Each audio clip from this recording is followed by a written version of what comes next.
Cette vidéo constitue la suite de mon premier témoignage où j'exprime ma reconnaissance à Dieu.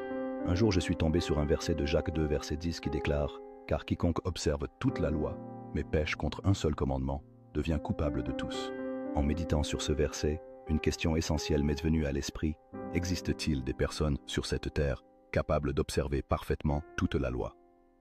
La Bible est claire à ce sujet, nous enseignant qu'il est nécessaire de respecter la loi dans son intégralité.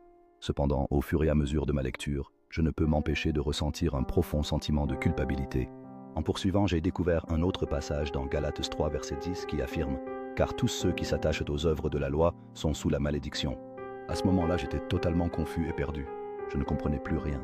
Dans le livre de Matthieu 19, verset 17, une question est posée à Jésus sur la façon d'obtenir la vie éternelle. La réponse de Jésus a été que nous devons respecter la loi, ce que le pasteur de l'église que je fréquente nous répète sans cesse. Pourquoi alors ce passage de Galates 3, verset 10, nous dit-il que nous sommes tous maudits, nous qui souhaitons observer la loi? La question qui m'est venue à l'esprit était la suivante. Jésus ne connaissait-il pas ce passage? Au fond de moi, je savais qu'il était conscient de son contenu. Je me demandais pourquoi avait dit aux jeunes riches d'observer la loi. Une autre interrogation s'est alors posée. Le pasteur ne connaissait-il pas ce passage? Si oui, pourquoi nous encourageait-il à observer la loi? Lui-même, réussit-il à la respecter comme la Bible le demande? Le pasteur a-t-il compris le cœur de Jésus? Ou interprète-t-il les enseignements selon sa propre pensée, à l'image de Pierre, qui n'avait pas saisi le message de Jésus lorsqu'il annonça sa mort et sa résurrection?